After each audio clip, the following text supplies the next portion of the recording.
En 1993, el profesor Philip Johnson, de la Universidad de California en Berkeley, invitó a un grupo de científicos y filósofos a una pequeña población playera en la costa central de California.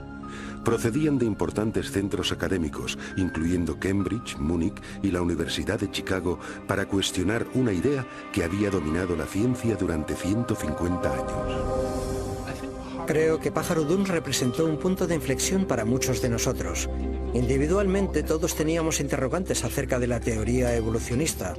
Cuando nos reunimos, cada uno trajo algo propio a la mesa y de repente vislumbramos una nueva manera de contemplar la vida que ninguno habíamos visto antes por separado. Por mi parte diría que este fue un intenso periodo de mi vida. Parecía que aquí había algo mucho más intelectualmente satisfactorio que el punto de vista que había mantenido hasta entonces. En retrospectiva, creo que esto me motivó para examinar la evidencia y ver a dónde yo creía que conducía. Vi que esto era más grande que cualquier persona o disciplina, y fue el inicio de una comunidad de científicos dispuestos a afrontar el misterio fundamental del origen de la vida.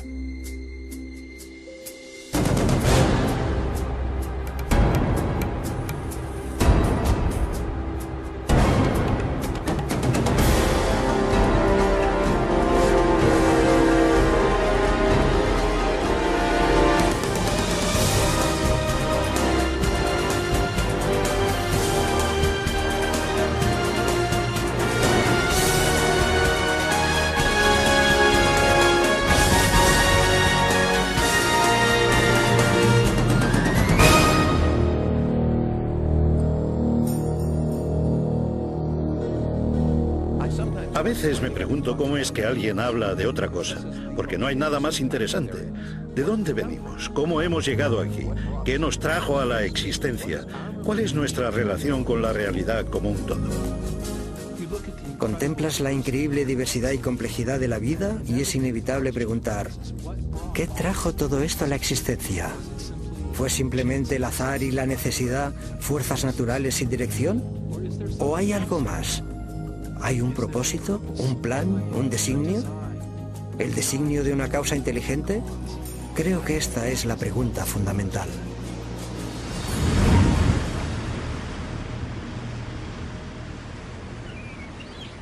Los científicos de Pájaro Dunes emprendieron un nuevo examen del misterio del origen de la vida porque cada uno abrigaba dudas acerca de las ideas evolucionistas generalmente aceptadas. Entre ellos, el bioquímico Michael Behe cuestionaba cómo unos procesos naturales habrían ensamblado las intrincadas estructuras de las células vivas.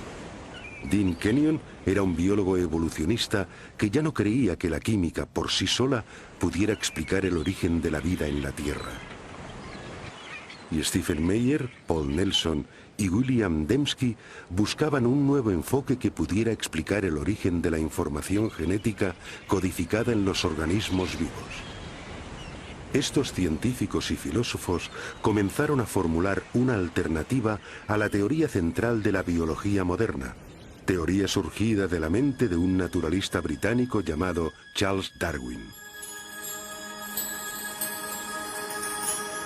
En 1831, Darwin, que a la sazón tenía 22 años, se incorporó a una expedición de exploración de 5 años preparada por el Imperio Británico. Zarpó de Inglaterra en la goleta HMS Beagle, navegó alrededor del extremo sur de América del Sur, luego se dirigieron rumbo al norte hacia una cadena de islas volcánicas en el Pacífico, las Islas Galápagos.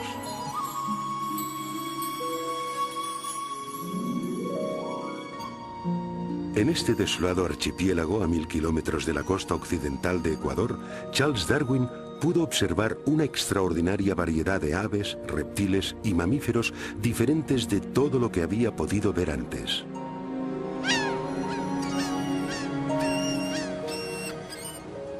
Durante más de un mes, Darwin estudió la vida vegetal y animal, tomó abundantes notas y recogió especímenes. Luego partió para no volver jamás.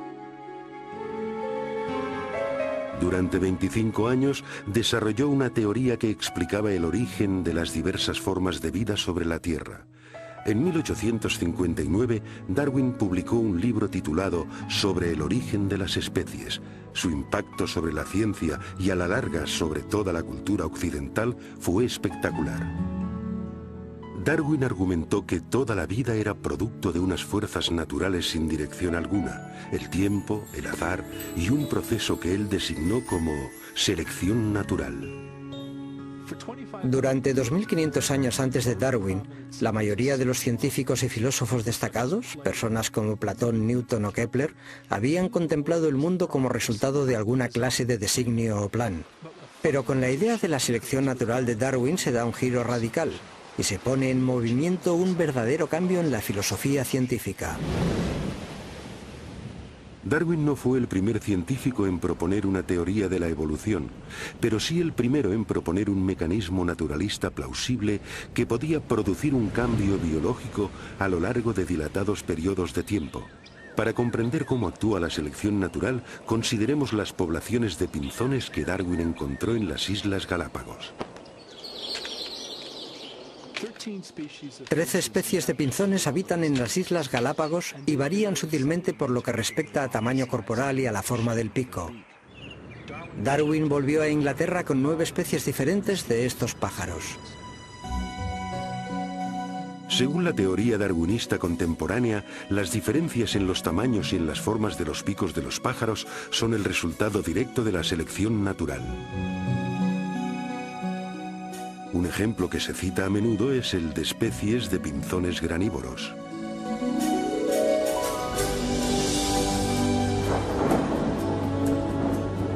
Después de temporadas de intensas lluvias, hay abundancia de pequeñas semillas blandas por todas las islas. Los pájaros con picos cortos pueden conseguir alimento con facilidad. Sin embargo, durante periodos de sequía, las únicas semillas disponibles están protegidas dentro de cáscaras duras y resistentes que permanecen en el suelo desde el año anterior. En estas circunstancias, solo pájaros con picos más largos y aguzados pueden romper las cáscaras y comer las semillas. Los pájaros con picos más largos sobreviven porque pueden llegar al alimento, mientras que otros pájaros no pueden. Así, el pico largo les confiere en este caso lo que los biólogos ahora llaman una ventaja funcional. Desafortunadamente, los pinzones con picos más pequeños mueren de hambre por no poder conseguir llegar al alimento. Si las condiciones de sequía persisten, el medio causa un cambio en los rasgos de toda la población de pinzones. Con el paso del tiempo, los picos largos pasan a sucesivas generaciones porque estos picos capacitan a los pájaros para sobrevivir. La selección natural era una idea convincente. Las variaciones físicas que resultaban ventajosas eran heredadas por generaciones sucesivas. Por medio de este proceso se alternaban las poblaciones y con el paso del tiempo surgirían organismos fundamentalmente diferentes, sin ninguna clase de conducción inteligente. Darwin quería explicarlo todo en la historia de la vida en términos de procesos naturales no inteligentes, carentes de designio. Y cuando buscó una explicación, lo que encontró fue que un proceso que podía observar en las poblaciones domesticadas también funciona en el ambiente natural. Darwin conocía bien la crianza doméstica de animales, había estudiado la crianza de palomas y sabía que, durante siglos, los criadores habían logrado cambios espectaculares en poblaciones seleccionando ciertos ejemplares. Darwin solo sugirió que este mismo proceso también opera en el ámbito natural. Para Charles Darwin, la selección natural explicaba la apariencia de designio sin un diseñador. Ya no había más necesidad de invocar una causa inteligente para la complejidad de la vida. De hecho, la selección natural pasó a ser como un diseñador sustituto. En la actualidad, el darwinismo se da generalmente por sentado en el campo científico y en el mundo académico. Sin embargo, y a pesar de su amplia aceptación, un creciente número de científicos y eruditos, incluyendo los que se reunieron en Pájaro Duns, están cuestionando aspectos clave de la teoría darwinista. Cuando nos reunimos en Pájaro Duns, desde luego no estábamos de acuerdo en todo, pero compartíamos una verdadera insatisfacción con el mecanismo de la selección natural y con el papel que se le daba en las explicaciones biológicas. La selección natural es un proceso real y funciona para explicar ciertas clases limitadas de variación, los cambios a pequeña escala. De hecho, tenemos muchos ejemplos de esto. Para lo que no funciona bien es para explicar lo que Darwin creía que podría explicar, la verdadera complejidad de la vida.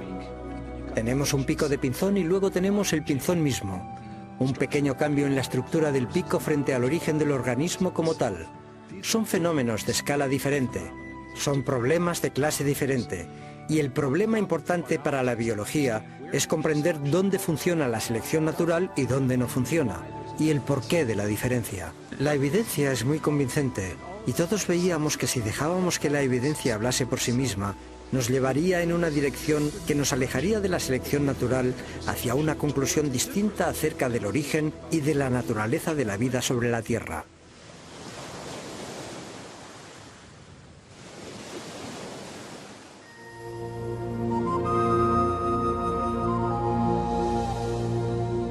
La selección natural actúa solo aprovechando pequeñas variaciones sucesivas. Nunca puede hacer un gran salto repentino, sino que ha de avanzar por pasos cortos y seguros, aunque lentos.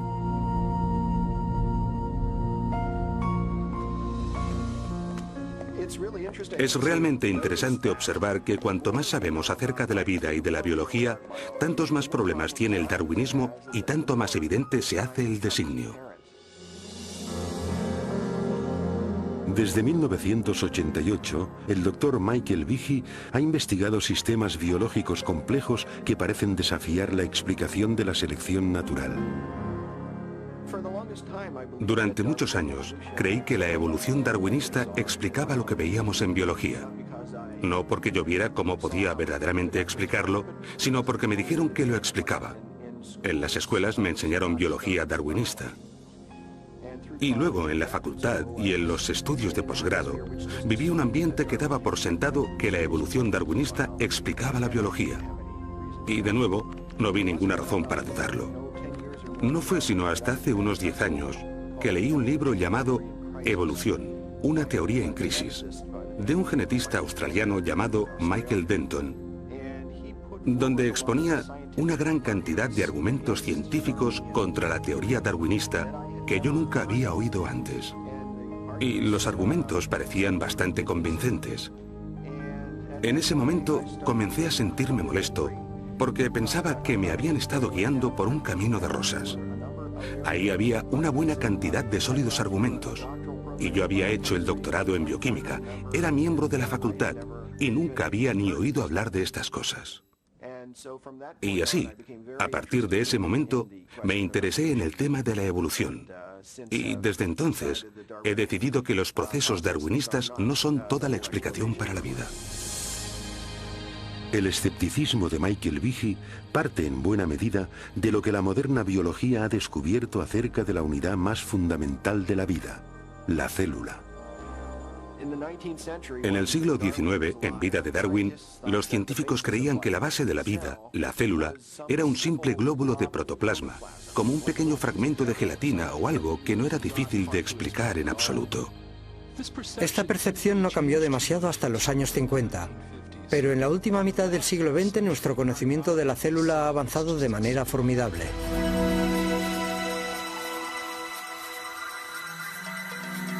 En la actualidad, los potentes instrumentales revelan unos complejos mundos microscópicos, mundos tan diminutos que solo un dedal lleno de un cultivo líquido puede contener más de 4.000 millones de bacterias unicelulares, cada una de ellas repleta de circuitos, instrucciones de montaje y máquinas miniaturizadas de tal complejidad que Charles Darwin jamás pudo haberse imaginado. En la misma base de la vida, donde las moléculas y las células realizan su función, hemos descubierto máquinas. Literalmente, máquinas moleculares. Hay diminutos camiones moleculares que transportan suministros de una parte a otra de la célula. Hay máquinas que capturan la energía de la luz solar y la transforman en energía utilizable. Hay tantas máquinas moleculares en el cuerpo humano como funciones realiza. De modo que cuando uno piensa en el oído, la vista, el olfato, el gusto, el tacto, la coagulación de la sangre, la acción respiratoria, la respuesta inmunológica. Todo esto exige una multitud de máquinas. Cuando contemplamos estas máquinas nos preguntamos ¿de dónde vienen? Y la respuesta rutinaria, la evolución darwinista, es, desde mi punto de vista, sumamente inadecuada. A principios de los 90, en una serie de conferencias científicas, Behe comenzó a compartir sus dudas acerca de la capacidad de la selección natural para construir máquinas moleculares complejas. Una de las máquinas en particular indujo a Behe a la duda. Recuerdo la primera vez que miré un libro de texto de bioquímica y vi un dibujo de algo que se llamaba el flagelo bacteriano, con todas sus piezas en toda su gloria. Tenía una región de propulsión y codo, el eje rotor y el motor. Y contemplé aquello y me dije, esto es un motor fuera borda. Esto ha sido diseñado, no hay montaje de piezas al azar. La reacción de Behe no fue sorprendente, porque cada uno de los motores moleculares que impulsan a las bacterias en el seno de un líquido depende de un sistema de piezas mecánicas intrincadamente dispuestas. Estas piezas aparecen claras cuando se amplían porciones de una célula 50.000 veces. Los bioquímicos han empleado micrografías electrónicas como esta para identificar las piezas y la estructura tridimensional del motor del flagelo.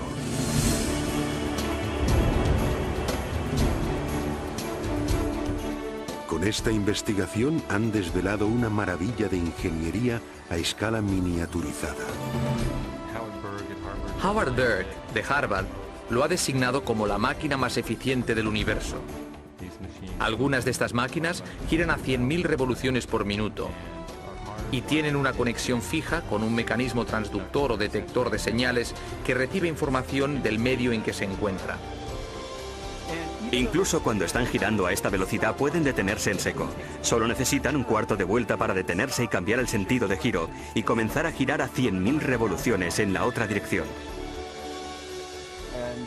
Y lo mismo que los motores fuera borda en las lanchas, tiene una gran cantidad de piezas que son imprescindibles para su funcionamiento. El flagelo bacteriano, 2 marchas adelante y atrás, con refrigeración por agua, movido por energía protónica, tiene un estator, un rotor, una articulación en U, un eje propulsor y una hélice. Y funcionan como estas piezas de maquinaria. No es por comodidad que les damos estos nombres, es que estas son verdaderamente sus funciones. Desde su descubrimiento, los científicos han tratado de comprender cómo hubiera podido surgir un motor giratorio mediante selección natural. Hasta ahora no han sido capaces de ofrecer ninguna explicación darwinista detallada. Para ver por qué, debemos comprender una característica de las máquinas moleculares que se conoce como complejidad irreducible. La complejidad irreducible es un término acuñado por Michael Behe en su descripción de estas máquinas moleculares. Básicamente lo que enuncia es que se tiene una multiplicidad de piezas para la composición de cualquier organela o sistema dado dentro de una célula, todas las cuales son necesarias para la función. Es decir, si se elimina una pieza, el sistema pierde su función. La idea de la complejidad irreducible se puede ilustrar mediante una conocida máquina no biológica, una ratonera.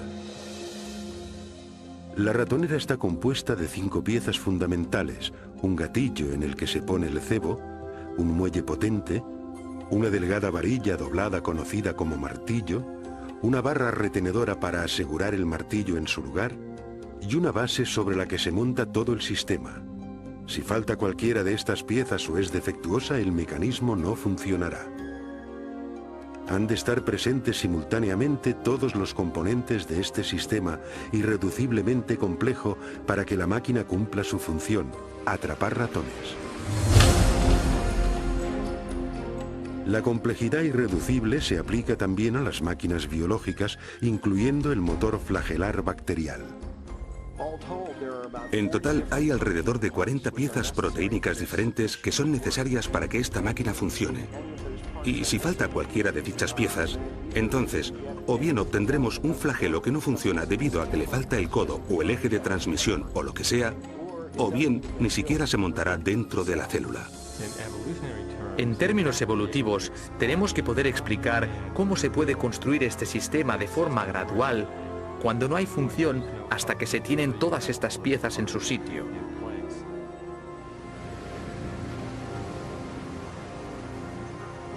La complejidad irreducible de las máquinas moleculares plantea un enérgico desafío al poder de la selección natural.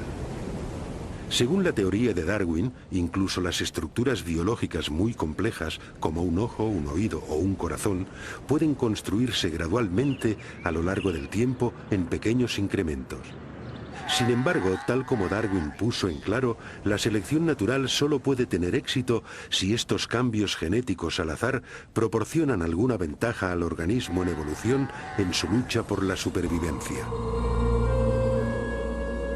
Como he intentado demostrar, no es necesario suponer que las modificaciones fuesen todas simultáneas, si eran sumamente ligeras y graduales.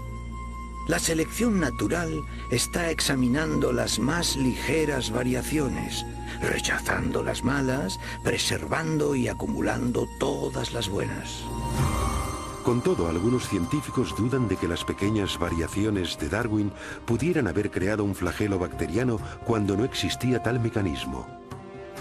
¿Cómo pudo algo nuevo, como un motor de un flagelo bacteriano y todos los componentes que van con el mismo, cómo pudo desarrollarse a partir de una población de bacterias que no tuviesen este sistema? Y ello cuando cada cambio, según la teoría de Darwin, ha de proporcionar alguna clase de ventaja. Imaginemos un escenario así al inicio de la historia de la Tierra. Una bacteria en evolución desarrolla de alguna manera una cola y quizá incluso las piezas necesarias para unirla a la pared celular. Sin embargo, sin un ensamblaje completo de motor, esta innovación no proporcionaría ventaja alguna a la célula. En lugar de ello, la cola permanecería inmóvil e inútil, invisible para la selección natural que, por definición, solo puede favorecer cambios que ayuden a la supervivencia. La lógica de la selección natural es muy exigente. A menos que el mecanismo del flagelo esté totalmente montado y funcione de verdad, la selección natural no puede preservarlo, no puede pasar a la siguiente generación. El punto importante a comprender acerca de la selección natural es que selecciona solo con vistas a una ventaja funcional. En la mayoría de los casos, lo que hace la selección natural es eliminar cosas que carecen de función o que tienen una función que perjudica al organismo.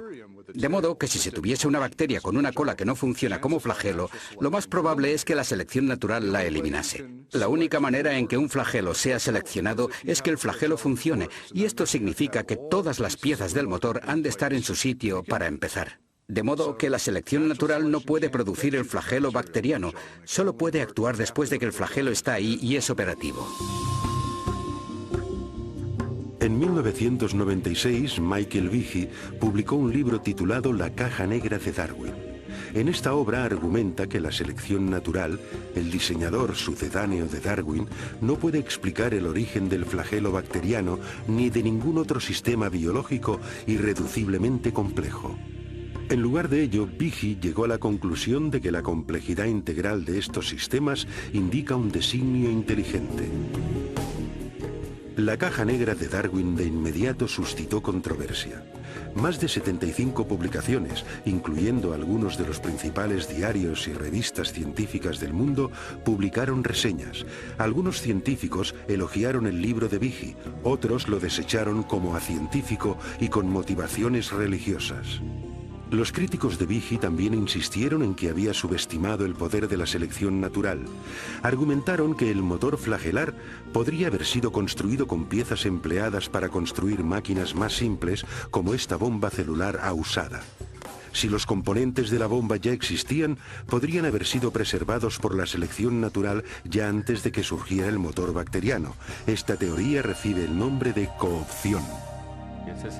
Esto básicamente dice que la evolución o la selección natural pudo en cierto momento tomar prestados componentes de una máquina molecular y utilizar algunos para construir una nueva. Scott Minnick ha estudiado el motor flagelar durante 20 años. Su investigación le ha llevado a cuestionar el argumento de la coopción. Con el flagelo bacteriano, hablamos de una máquina con 40 piezas. Sí, es cierto que 10 están empleadas en otras máquinas moleculares, pero las otras 30 son peculiares. Así que, ¿de dónde las vamos a tomar prestadas? Al final tendremos que explicar la función de cada una como si originalmente hubiera tenido otro propósito. Este argumento solo se puede seguir hasta el punto en que nos encontramos con el problema de que estamos tomando prestado de ninguna parte. Pero incluso si se concede que se tienen todas las piezas necesarias para construir una de estas máquinas, esto es solo parte del problema. Quizá más complejo, me parece a mí que más complejo, es el tema de las instrucciones de montaje. Esto nunca lo abordan los oponentes del argumento de la complejidad irreducible.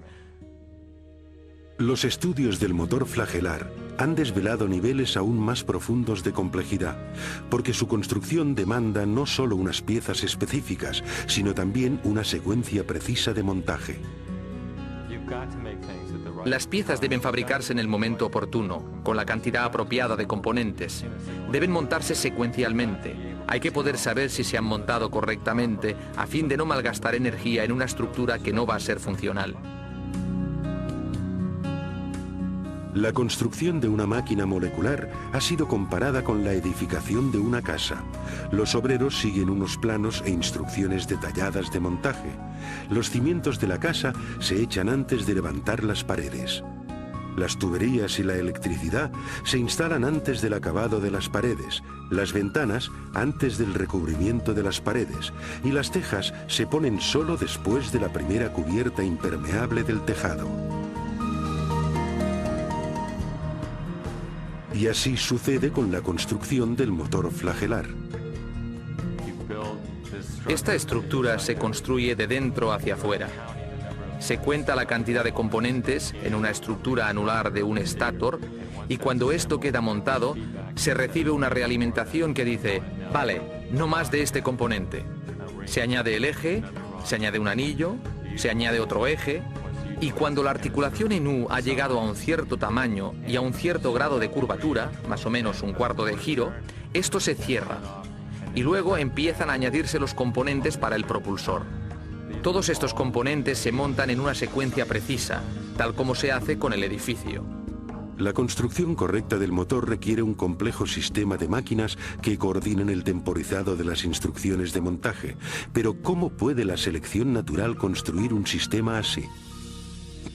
El argumento de la coopción no explica lo que vemos aquí. Para poder construir el mecanismo del flagelo o decenas de miles de otros mecanismos semejantes en la célula, son necesarias otras máquinas que regulen el montaje de estas estructuras, y estas máquinas precisan de otras máquinas para su montaje.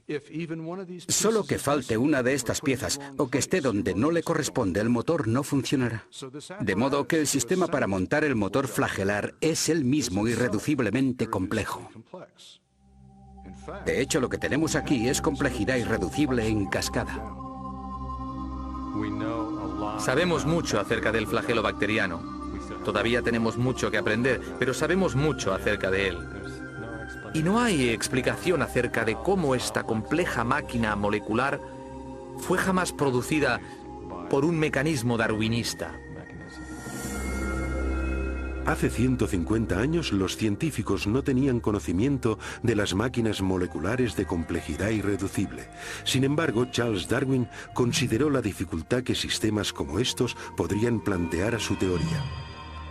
Si pudiera demostrarse que ha existido un órgano complejo que no se formó por numerosas y pequeñas modificaciones sucesivas, mi teoría fracasaría por completo.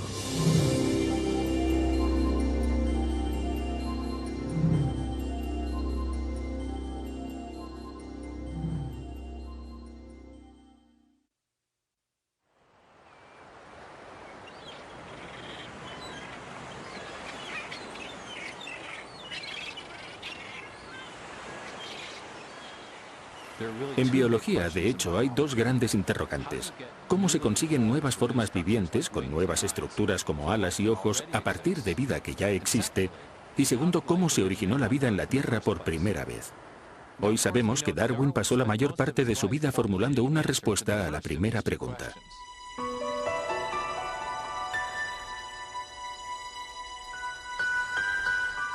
Charles Darwin comparaba la historia de la vida en la Tierra con un gran árbol con ramas. La base del árbol representaba la primera célula viviente, y las ramas eran nuevas formas de vida más complejas que habían evolucionado a partir del primer organismo primitivo. Darwin intentaba explicar cómo se habían originado las ramas del árbol de la vida. Intentaba mostrar cómo la selección natural pudo haber modificado los organismos existentes para producir la gran diversidad de vida vegetal y animal que llena hoy la Tierra. Pero cuando se trataba de la base del árbol, que representa el origen de la vida primera, de la primera célula viva, Darwin tenía muy poco que decir. De hecho, en El origen de las especies, ni siquiera trató la cuestión de cómo la vida pudo haberse originado de la materia no viviente. Las únicas pistas que tenemos de las opiniones de Darwin acerca de esta cuestión aparecen en una carta que envió a un colega llamado Joseph Hooker.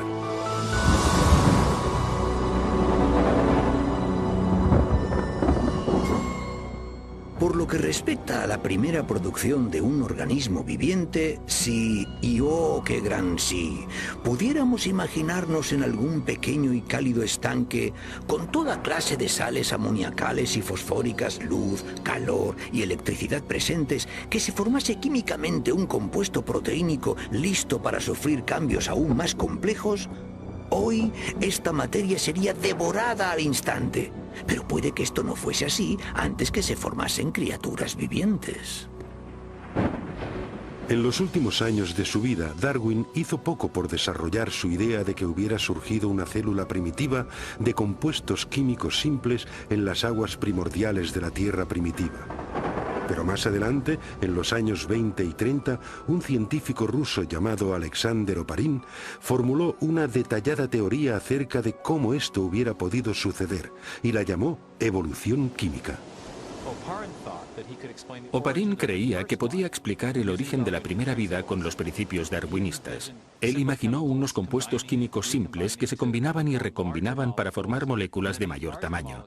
Y entonces éstas se organizaban a sí mismas con la ayuda de variaciones al azar y de la selección natural para constituir la primera célula primitiva.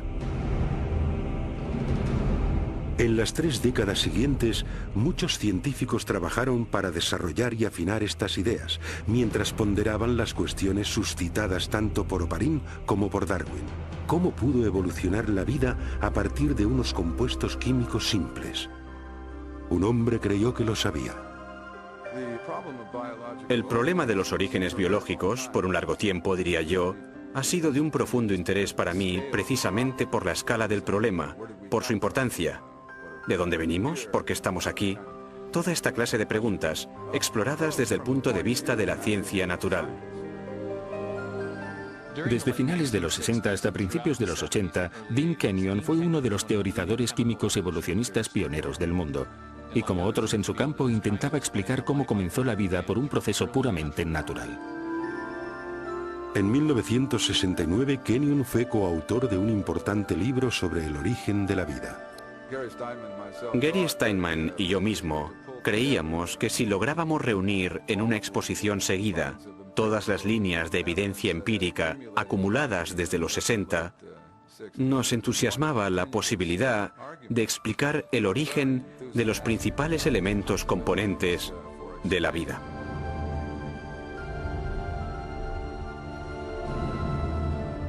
A pesar de su optimismo, Kenyon se enfrentaba con un problema importante.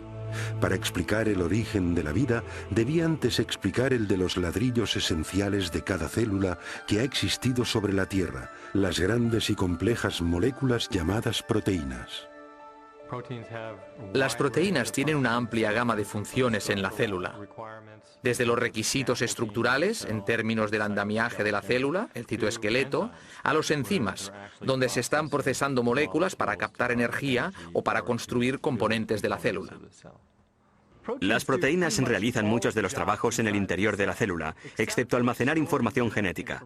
Esto se deja para el ADN y el ARN. Las proteínas realizan tareas como la limpieza de la célula y la producción de energía.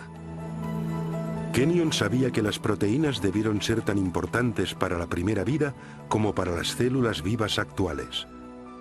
También reconoció la complejidad de su construcción.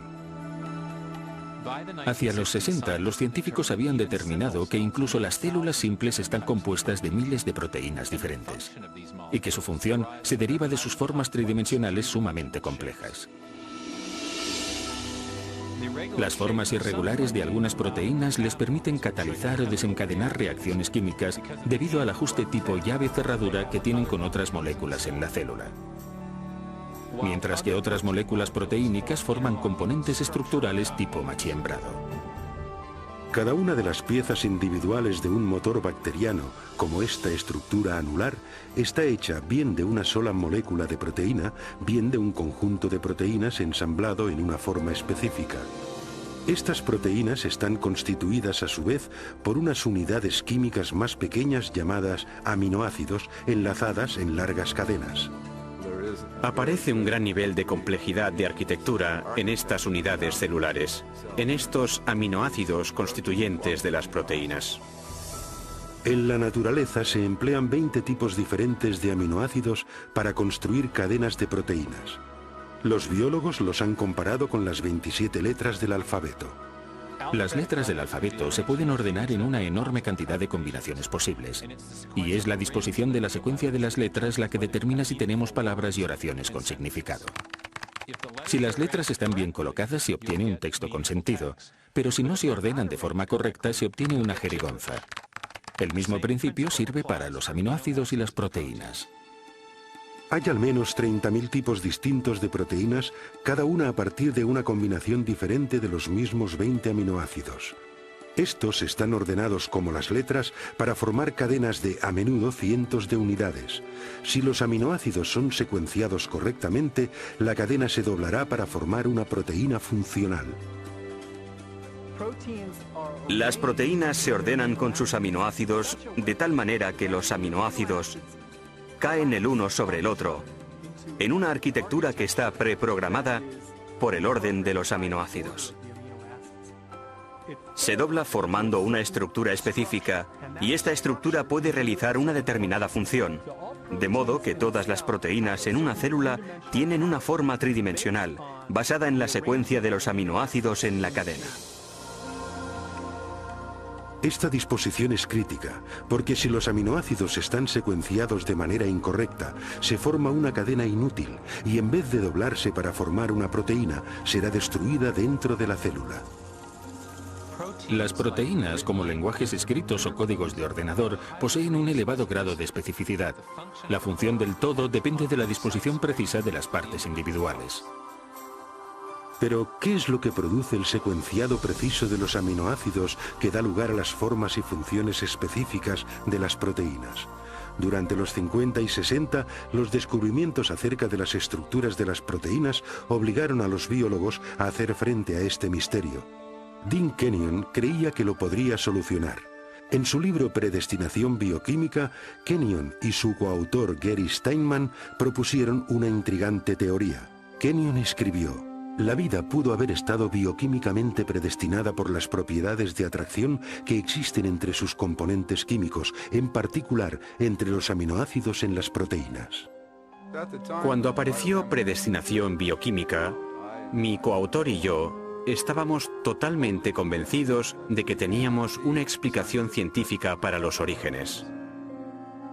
Kenyon propuso que las propiedades químicas de los aminoácidos hacían que fuesen atraídos entre sí para formar las largas cadenas que llegaron a ser las primeras proteínas, los componentes más importantes de la célula viva.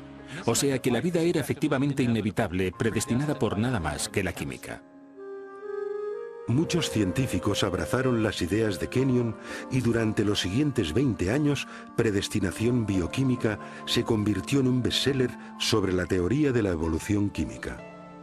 Pero 5 años después de la publicación del libro, Kenyon comenzó a dudar de la credibilidad de su propia teoría. Fue durante este periodo de tiempo que se manifestaron mis dudas acerca de ciertos aspectos del pensamiento evolucionista, al entrar en contacto con un sólido contraargumento que me planteó uno de mis estudiantes, que yo no pude refutar. Kenyon se vio desafiado a explicar cómo se podrían haber ensamblado las primeras proteínas sin la ayuda de instrucciones genéticas. En las células vivientes actuales, las cadenas de aminoácidos no se forman directamente por atracción entre sus componentes, el escenario que Kenyon postulaba para la Tierra primitiva. En su lugar, otra gran molécula dentro de la célula almacena instrucciones para secuenciar los aminoácidos en las proteínas. Se llama ADN. Al principio, Kenyon creía que las proteínas podrían haberse formado directamente a partir de los aminoácidos sin las instrucciones del montaje del ADN. Por eso es que tantos científicos estaban entusiasmados con su teoría. Pero cuanto más aprendía acerca de las propiedades de los aminoácidos y de las proteínas, tanto más comenzó a dudar de que las proteínas pudieran autoensamblarse sin ADN. En el ADN, Kenyon se encontró con una molécula con una propiedad que no podía explicar mediante procesos naturales. Porque encerrada con seguridad dentro de su estructura de doble hélice, existe abundante información en forma de compuestos químicos con una secuencia precisa representada por las letras A, C, T, G. En la escritura la información se comunica por un ordenamiento preciso de las letras.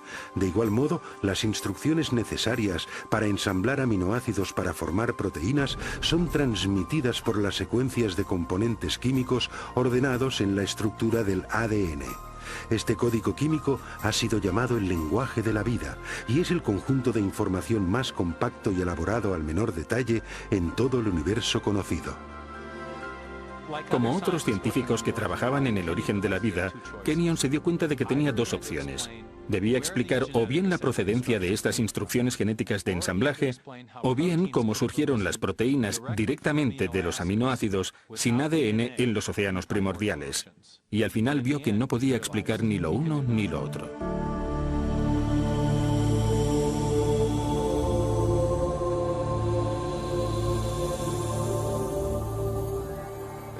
Es un enorme problema cómo hubieran podido reunirse en un diminuto volumen submicroscópico del océano primitivo todos los cientos de diferentes componentes moleculares que se necesitarían para establecer un ciclo de autorreplicación.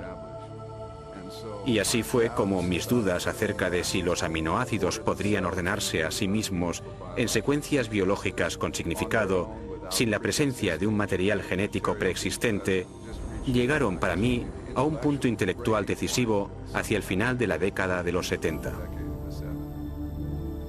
Mientras Kenyon reevaluaba su teoría, nuevos descubrimientos bioquímicos debilitaron más aún su convicción de que los aminoácidos se organizaran ellos solos para formar proteínas. Cuanto más efectuaba mis propios estudios, incluyendo un periodo en el Centro de Investigaciones Ames de la NASA, tanto más evidente se hacía que había múltiples dificultades con la explicación de la evolución química. Y el posterior trabajo experimental demostró que los aminoácidos no tienen la capacidad de ordenarse a sí mismos para formar ninguna secuencia biológica con significado. Enfrentado a crecientes dificultades con su propia teoría y a un creciente cuerpo de datos científicos acerca de la importancia del ADN, Kenyon se vio forzado a hacer frente a la absoluta necesidad de la información genética. Cada vez más pensaba en la alternativa que se presentaba en la crítica y en el enorme problema que todos los que trabajamos en este campo habíamos descuidado de afrontar, el problema del origen de la información genética misma. Entonces tuve que reexaminar toda mi posición tocante a los orígenes. Para Dean Kenyon, un nuevo interrogante llegó a ser el foco de su investigación en pos del origen de la vida. ¿Cuál era la fuente de la información biológica en el ADN?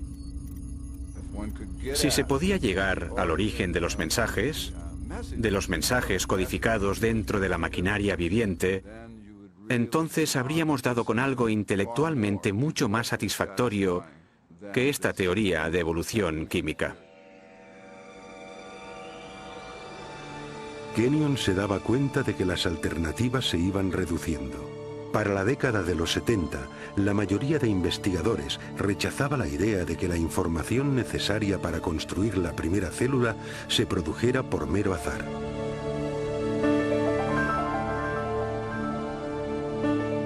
Para comprender la razón, consideremos la dificultad de generar un par de líneas del Hamlet de Shakespeare dejando caer letras del juego Scrabble sobre una mesa. Luego, Pensemos que las instrucciones genéticas específicas para construir las proteínas ni del organismo unicelular más simple llenarían cientos de páginas de texto impreso. Los biólogos serios que estudian el origen de la vida no creían que ésta hubiera surgido solo al azar. Se imaginaban a la selección natural actuando sobre variaciones al azar entre compuestos químicos para producir la primera vida. Pero había un problema con esta propuesta. Por definición, la selección natural no podría haber funcionado antes de la existencia de la primera célula viva. Porque solo puede actuar sobre organismos capaces de reproducirse, las células dotadas de ADN que pasan sus cambios genéticos a generaciones futuras.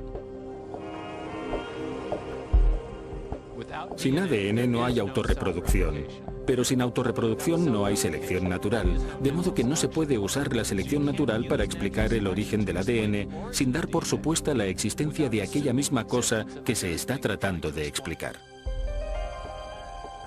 El azar, la selección natural y su propia teoría de autoorganización, todo había fracasado para explicar el origen de la información genética. Ahora Kenyon veía solo una alternativa. No hay ni la más ligera posibilidad de un origen evolutivo químico, ni siquiera para la más simple de las células. De modo que el concepto de un designio inteligente de la vida me resultó inmensamente atractivo y con mucho sentido, ya que coincidía estrechamente con los múltiples descubrimientos de la biología molecular. En los años transcurridos desde el rechazo de la evolución química por parte de Kenyon, la ciencia ha desvelado los detalles de todo un sistema de procesado de la información que lleva la marca del designio inteligente.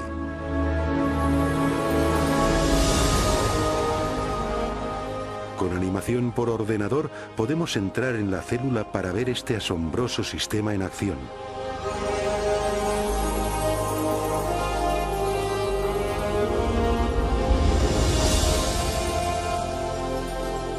Después de entrar en el núcleo de la célula, vemos las hebras del ADN bien enrolladas. Son las bibliotecas de instrucciones necesarias para construir cada proteína en un organismo.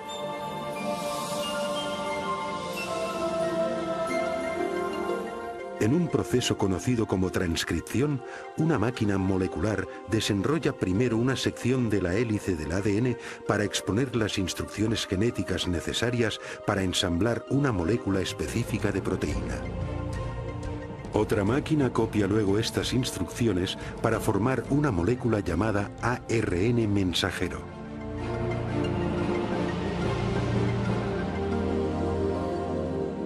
Cuando se ha completado la transcripción, la delicada hebra de ARN lleva la información genética a través del complejo de poros del núcleo, el regulador de tráfico adentro y afuera del núcleo.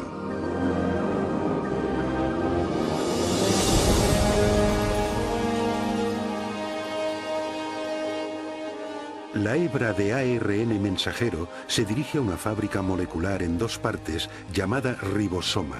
Después de fijarse con seguridad, comienza el proceso de traducción.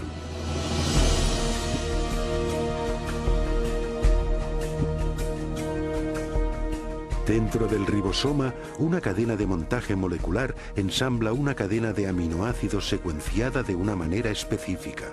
Estos aminoácidos son transportados desde otras partes de la célula y luego son ensamblados en cadenas a menudo de cientos de unidades de longitud. Su orden de secuencia determina la clase de proteína manufacturada.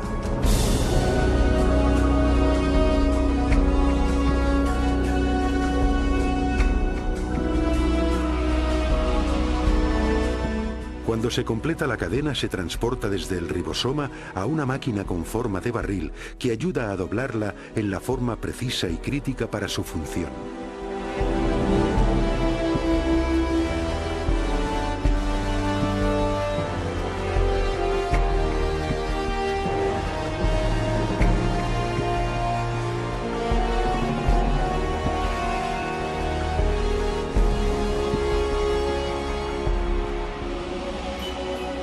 Después que la cadena queda doblada como proteína, es liberada y conducida por otra máquina molecular al lugar exacto donde se la necesita. Uno se queda totalmente asombrado Al percibir a esta escala un aparato tan finamente ajustado, un dispositivo que lleva la impronta de un diseño y producción inteligentes. Y tenemos los detalles de un inmenso y complejo ámbito molecular de procesado de información genética. Y es precisamente en este nuevo campo de la genética molecular que vemos la evidencia más convincente de designio en la Tierra.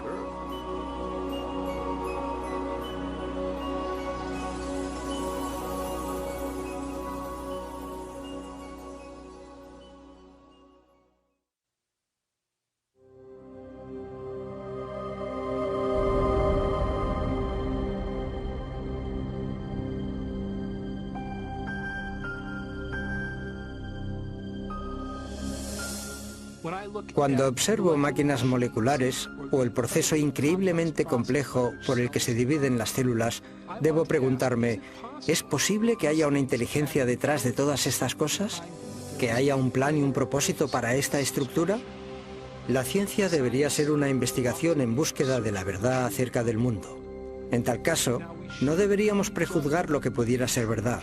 No deberíamos decir, no me gusta esta explicación, pues la dejo de lado. Cuando topamos con un enigma de la naturaleza, deberíamos aplicarle todas las posibles causas que lo pudieran explicar. Uno de los problemas con la teoría de la evolución es que excluye artificialmente un tipo de causa incluso antes de que la evidencia haya tenido la posibilidad de hablar. Y la causa que se excluye es la inteligencia.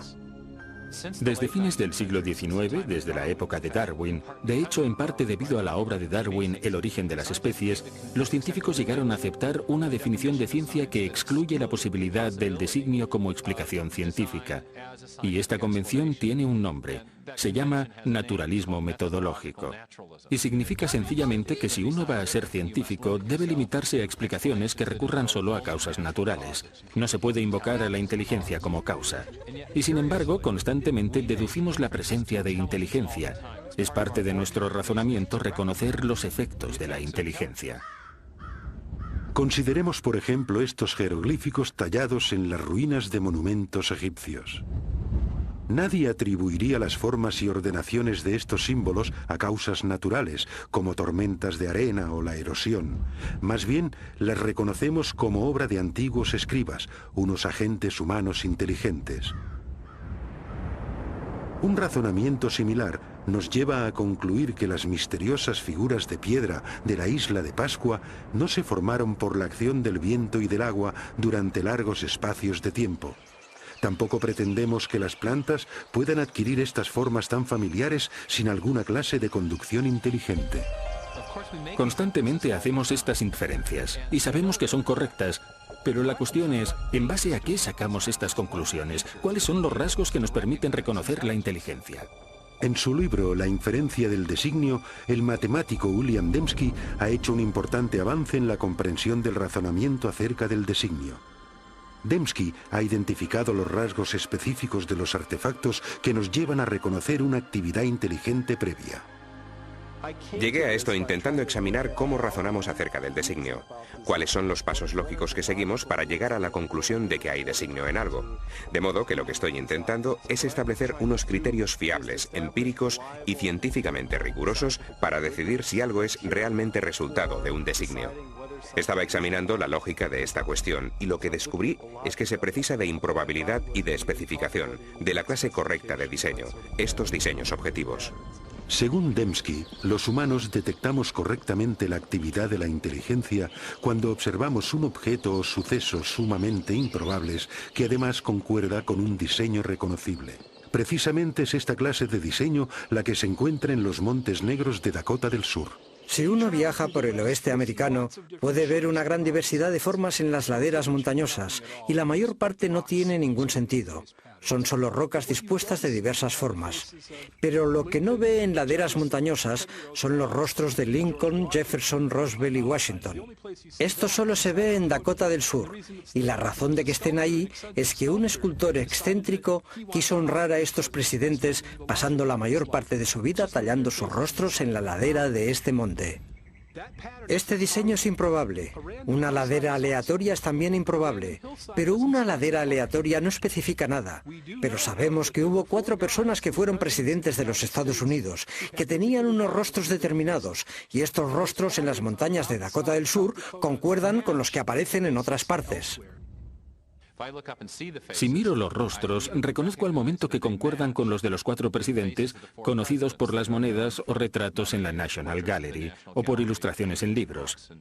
Y así comprendo que en el monte Rushmore no solo tenemos una configuración rocosa sumamente improbable, sino una que concuerda con un diseño dado independiente y que indica inteligencia de forma fiable. Así tenemos probabilidad, especificación, es designio.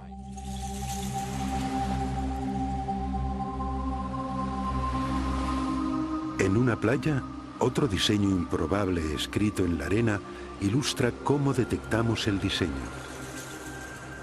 Nadie inferiría que este mensaje fue escrito por el movimiento de las mareas. Al contrario, por las características de este diseño, identificamos las palabras como producto de la inteligencia. Este ordenamiento improbable también se ajusta a un diseño dado independientemente, esto es, las formas de las letras que reconocemos del alfabeto latino y las palabras que conocemos del vocabulario inglés. Y de este modo es la improbabilidad de esta disposición junto al hecho de que se ajusta a una pauta dada independientemente lo que lleva a la conciencia de que hay un designio. Esta ilustración sugiere que los criterios de William Dembski para la detección del designio, una pequeña probabilidad y especificación, son esencialmente equivalentes a información. El tipo de información presente no solo en imágenes, textos y secuencias numéricas, sino también codificada en software y en las ondas radioeléctricas. La capacidad de detectar información en transmisiones electromagnéticas ha posibilitado una singular búsqueda de inteligencia.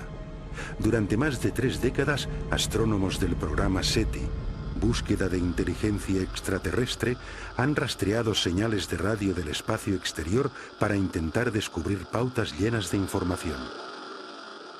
Los radiotelescopios reciben ruido aleatorio o señales repetitivas producidas de modo natural por estrellas, galaxias y otros cuerpos celestes. Pero los astrónomos reconocen que si llegan a identificar una señal portadora de información, esto confirmaría la existencia de vida inteligente más allá de la Tierra. Algunos han especulado que una civilización extraterrestre podría haberse intentado comunicar transmitiendo mensajes en el lenguaje universal de las matemáticas, quizá mediante una pauta reconocible como una serie de números primos. Esto no se obtendría por azar. Se necesitaría complejidad o improbabilidad, muchísimos números primos y una pauta. Y tendría que ser justo la pauta adecuada, no la que uno imponga, sino una que esté ahí, objetivamente. Hasta hoy, el SETI ha fracasado en su intento de descubrir cualquier pauta o información que pudiera indicar inteligencia en una galaxia lejana. Pero en otro universo mucho más cercano a nosotros, los científicos han descubierto una gran riqueza de información dentro del núcleo de la célula viva. El ADN posee una estructura ideal para ser soporte de información. En las As, Ts, Cs y Gs, las bases de la doble hélice del ADN, hay capacidad para almacenar una prodigiosa cantidad de información. De hecho, no hay entidad en todo el universo conocido que almacene y transmita más información y de una manera más eficiente que la molécula de ADN. Una secuencia completa de ADN humano tiene 3.000 millones de caracteres individuales. El análisis de las zonas de codificación de la molécula del ADN muestra que sus caracteres químicos tienen un orden específico que les permite comunicar instrucciones o información detalladas muy parecido a letras en una frase o a dígitos binarios en un código de ordenador. Bill Gates ha dicho que el ADN es como un programa de ordenador, pero más complejo que cualquiera que hayamos podido desarrollar.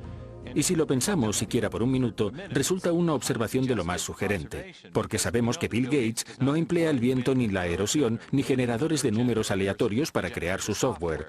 Él emplea ingenieros inteligentes, ingenieros informáticos. Así, todo lo que sabemos en nuestra experiencia sugiere que los sistemas ricos en información surgen del designio inteligente. Pero ¿qué hacemos del hecho de que hay información en la vida, en cada célula viva de cada organismo vivo? Este es el misterio fundamental. ¿De dónde procede esta información? Durante los últimos 15 años, el filósofo y científico Stephen Meyer ha estado trabajando para dar respuesta a esta pregunta. Meyer ha desarrollado un argumento para demostrar que el designio inteligente proporciona la mejor explicación para el origen de la información necesaria para construir la primera célula viva. Forma parte de nuestra base de conocimiento que los agentes inteligentes pueden producir sistemas ricos en información, de modo que este argumento no se basa en lo que no sabemos, sino que se basa en lo que sí sabemos acerca de la estructura de causa y efecto del mundo. Hoy en día sabemos que no hay explicación naturalista, que no existe ninguna causa natural que produzca información. Ni la selección natural, ni procesos de autoorganización, ni el puro azar. Pero sí que sabemos de una causa capaz de producir la información, y es la inteligencia.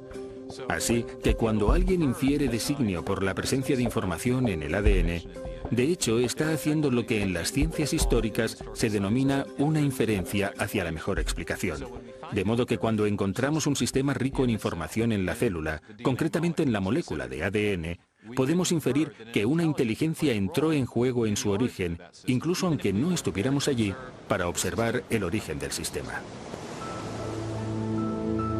El trabajo de Meyer sobre el origen de la información genética forma parte de un creciente alegato científico en favor del designio surgido de una reunión de científicos y filósofos en la costa central de California en 1993. Su objetivo era reexaminar una idea que había dominado la biología durante más de un siglo. Durante el proceso concibieron una teoría que se ha conocido como designio inteligente. La gran promesa del designio es que nos da un nuevo instrumento y una explicación que pertenecen al conjunto de instrumentos de la ciencia. Las causas inteligentes son reales, dejan evidencia de su existencia. Y una ciencia sana es una ciencia que busca la verdad y que deja que la evidencia hable por sí misma. El argumento a favor del designio inteligente se basa en una observación de los hechos. Ahora bien, esta es mi definición de buena ciencia. Es observación de los hechos. Y cuando se observan los hechos como lo ha hecho Michael Behe, ¿qué es lo que se observa? Se observa este increíble diseño de complejidad interrelacionada. Y la forma como llegamos a la conclusión de un designio inteligente para el flagelo bacteriano es la misma que para un motor fuera borda. En el fuera borda vemos cómo las piezas interactúan y sabemos que esto lo hizo alguien. El razonamiento es el mismo para las máquinas biológicas, de modo que la idea del designio inteligente es totalmente científica. Desde luego, puede que tenga implicaciones religiosas, pero no depende de premisas religiosas. Cuando observo la evidencia objetivamente, sin excluir la posibilidad de designio, sencillamente el designio se destaca como la explicación más probable. Y por eso creo que es la correcta. Creo que el designio vuelve a estar sobre la mesa. Estos sistemas no pueden explicarse por ley natural. Y si buscamos la verdad, y realmente están diseñados, si hay que ser ingenieros de sistemas para comprenderlos, entonces, ¿cuál es el problema? Uno va a donde los datos le llevan. Y las implicaciones, sí, claro, tiene profundas implicaciones metafísicas, pero si así es, que así sea. Es una idea impactante que el universo sea racional y comprensible con la rúbrica de una inteligencia suprema que ha querido que este mundo sea comprendido. Y es algo que garantiza el programa de la ciencia, porque entonces uno puede contemplar el mundo y el mundo tendrá sentido.